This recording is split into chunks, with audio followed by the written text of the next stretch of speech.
Sir, Israel ने कैसे Iran के परमाणु सेंटर पर अटैक किया और कैसे ईरान की नंताज को क्यों केराना हिल्स कहा जाता है? देखिए, जब ईरान की बात कर रहे हैं, सबसे पहले तो हम ईरान की बात करेंगे। ईरान बहुत सालों से यही कोशिश कर रहा है कि उसके पास न्यूक्लियर हथियार वो बना सके। तो वो न्यूक्लियर प्रोसेसिंग वगैरह वगैरह की काफ़ी उन्होंने जोर दिया था। और ये चीज़ जो है, ये डर जो है कि ईरान के पास एक न्यूक्लियर हथियार आ जाएगा, ये इसराइल को कभी वो पचा नहीं। इसराइल को ये डर था कि एक बार अगर ईरान के पास न्यूक्लियर हथियार आ जाए तो ईरान जिस प्रकार से वो स्टेटमेंट्स उनके आयतुल्ला कई सालों से 20-30 सालों से वो स्टेटमेंट दे ही जा रहे हैं कि हम इसराइल को पूरी तरह से नष्ट कर देंगे, बर्बाद कर देंगे। और ये कोई नई बात नहीं है। जितने भी ईरान के रूलर्स हैं, शाह ऑफ ईरान के जाने के बाद जब से आयतुल्ला आया है तब से लेके आज तक उनकी तरफ से यही स्टेटमेंट है कि इसराइल को वो पूरा बर्बाद कर देंगे। तो जहाँ तक इसराइल की बात है, उनकी तरफ से वो अपने आप को ये एग्जिस्टेंशियल थ्रेट मानते हैं कि अगर ईरान के पास न्यूक्लियर हथियार आ जाए तो हम ख़त्म हो जाए। तो वो अपनी पॉलिसी के मुताबिक किसी भी हालत में ईरान के पास न्यूक्लियर हथियार आने नहीं देंगे और वो पहले से ही हमला करेंगे जिससे कि वो न्यूक्लियर हथियार ना बना सके। तो ये जो हमला हुआ है ये उस कारण हुआ है। इसराइल जो है वो अपनी तरफ को एग्जिस्टेंशियल थ्रेट मानता है ईरान से, और उनको ये लग रहा था कि ईरान अभी बहुत ही जल्दी, कुछ महीने में या 1-2 साल के अंदर ही वो न्यूक्लियर बॉम्ब बना सकता है। तो उससे पहले ही इसको वो जो उनकी कोशिश है इसको यहीं पर ही रोक दिया जाए, ये था इसराइल का मतलब। इसलिए ये हमला हुआ। ओके। सर, लेकिन ईरान की अगर हम परमाणु तैयारी की बात करें तो उसने किस तरह की परमाणु तैयारी कर ली थी जिसकी वजह से अटैक हुआ, या क्या देश परमाणु हथियार बनाने के लिए स्वतंत्र नहीं है?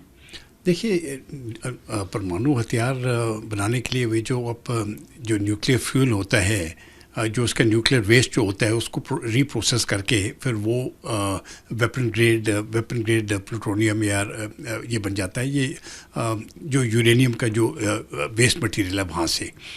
तो ये इस प्रोसेसिंग में ये जब अमेरिका ने डील की थी ईरान के साथ, और वो डील फिर जब प्रेसिडेंट ट्रंप आए पहली बार तब जाके उन्होंने वो डील कैंसिल कर दी। और अब जाके इनके साथ कोई डील नहीं हुई है। और क्योंकि वो डील नहीं हुई है और ईरान ने अपना इरादा, वो ईरान वैसे बोलता है कि हम नहीं बनाएंगे, लेकिन देखिए बनाने और ना बनाने में कोई ज़्यादा वो फ़र्क नहीं होता है, क्योंकि जो वेस्ट फ्यूल है वो तो उनके पास है और वो किसी कंट्रोल के अंदर नहीं है। तो दुनिया चाहती थी कि वो किसी कंट्रोल के अंदर आ जाए ताकि वो ये हथियार ना बना सके, लेकिन वो हो नहीं रहा था। तो जिस प्रकार से ईरान अपनी कोशिश कर रहा था न्यूक्लियर हथियार बनाने की, वो अपना, अगर आप ईरान की तरफ से सोचें तो वो समझता है कि अगर हम ये न्यूक्लियर हथियार बना देंगे तो हम खुद सुरक्षित रहेंगे और दुनिया हमारे ऊपर हमला नहीं कर सकती है। आप नॉर्थ कोरिया को देखो तो वही स्थिति है, क्योंकि नॉर्थ कोरिया के पास अभी न्यूक्लियर हथियार हैं, न्यूक्लियर बॉम्ब है, तो कोई उसके ऊपर हमला नहीं कर रहा। वो डरते हैं कि अगर हम हमला करेंगे तो पता नहीं वो कहाँ बॉम्ब फेंक देगा। तो ईरान भी वही चाहता था। लेकिन जब ईरान अपनी सुरक्षा के लिए ये बॉम्ब चाहता है, जो वो ठीक है, वो जायज़ हो सकता है, लेकिन उनके स्टेटमेंट ये भी थे कि हम इसराइल को नष्ट कर देंगे। तो वो इसराइल को बर्दाश्त नहीं होता था कि अगर इनके पास बॉम्ब आ गया है, एक बॉम्ब पूरे इसराइल को ख़त्म कर देगा। तो जब आप ये कॉन्फ्लिक्टिंग रिक्वायरमेंट्स और इंटरेस्ट देखते हैं तब मुझे लगता है कि ईरान अपनी तरफ से सही था, वो बॉम्ब बनाने की कोशिश कर रहा है, और इसराइल अपनी तरफ से सही है, वो ये रोकना चाहता है कि ईरान के पास बॉम्ब ना हो। तो ये जो अभी अटैक हुआ है इसराइल की तरफ से ईरान में, ये इसलिए हुआ है। और उन्होंने बहुत सालों से, ये कोई नया प्लान नहीं बनाया है। बहुत सालों से इसराइल की तरफ से ये तैयारी है कि जैसे ही उनको लगता है कि अगर ये बम बनने वाला है उससे पहले ही हमला कर देंगे। और यहाँ पर भी जो रिपोर्ट्स आ रही है, मोसाद के एजेंट्स उन्होंने इन्फिल्ट्रेट किए थे और जो प्रिसिशन स्ट्राइक्स हुई हैं, इंटेलिजेंस वगैरह जो मिला है वो उनके एजेंट्स की तरफ से मिला, और ये पिन पॉइंट प्रिसिशन अटैक्स हुआ है। जिस प्रकार से भारत ने पाकिस्तान के ऊपर किया, उसी प्रकार से इजराइल ने इस समय पर ईरान के ऊपर किया। सर सर इजराइल की एक तरह से ये जो इजराइल की डबल स्ट्राइक हुई और एयरफोर्स का अटैक जो हुआ, मोसाद का, इसमें क्या सीक्रेट ऑपरेशन भी हम मान सकते हैं? मतलब मोसाद कैसे ऑपरेशंस करता है, अगर इसमें उसके ऑपरेशन की आपको लगता है कि वैज्ञानिकों को सीक्रेट मिशन के तहत मार गिराया है, इसमें सब नहीं, देखिए, जहाँ तक मोसाद की बात है, मोसाद बड़ा लंबा अपना प्रोग्राम चलाता है। ये उनके जो एजेंट्स हैं वो कई सालों से उन्होंने इन्फिल्ट्रेट किए हैं ईरान के बीच में, और वो इस प्रकार से इन्फिल्ट्रेट किए हैं कि ईरान को तो अभी मालूम नहीं है कि कौन है ये एजेंट, छोटे छोटे लेवल पर, बड़े बड़े लेवल पर, लेकिन वो कई सालों से वहाँ पर इन्फिल्ट्रेटेड है। और ईरान के बीच में कई लोग हैं जो आयतुल्लाह को नहीं चाहते। वो जिस प्रकार से ईरान पॉलिटिकली चल रहा है वो नहीं चाहते हैं, क्योंकि वहाँ पर भी अगर आप देखोगे तो ये जो इस्लामिक सोसाइटी बनाई है ईरान में, जो औरतें हैं उनको एक तरफ से सप्रेस कर दिया गया है, और कई लोग हैं जो वो इस प्रकार की सोसाइटी नहीं चाहते, वो चाहते कि ओपन सोसाइटी हो। तो ईरान के बीच में भी कई लोग हैं जो आयतुल्लाह के विरोध में हैं, और मोसाद के एजेंट्स जो हैं वो उनके साथ उनकी मिलाप है। तो ये मैं समझता हूँ एक तरफ से, और ये कोई नई बात नहीं, ये कोई रीसेंट बात नहीं है, ये बहुत पहले से उन्होंने, इजराइल ने ये अपने प्लान्स बनाए हैं।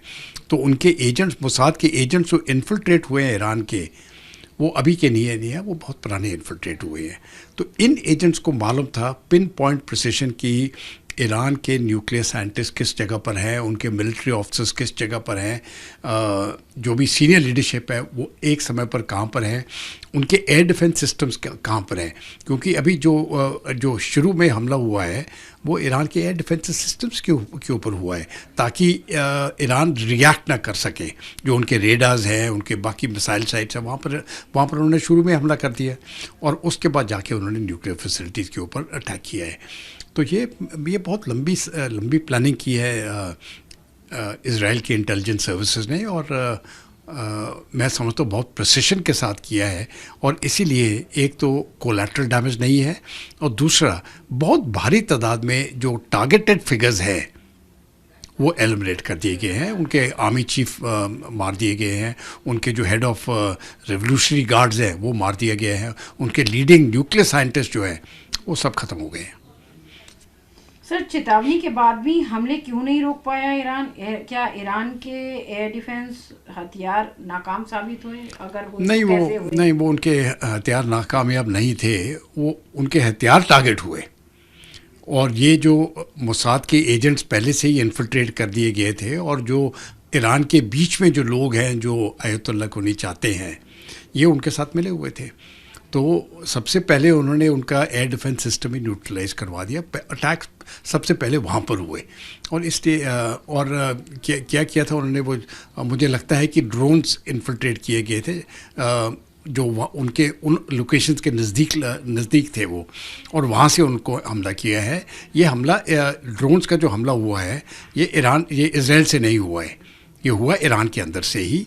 और ये इन्फिल्ट्रेशन जो है इजरायली इंटेलिजेंस ने, उनके मोसाद ने, काफ़ी सालों से उनकी तैयारी थी, और ये कोई नई बात नहीं है। उनके पहले से ही उनके सिस्टम जो हैं वो ईरान में सेट किए गए थे।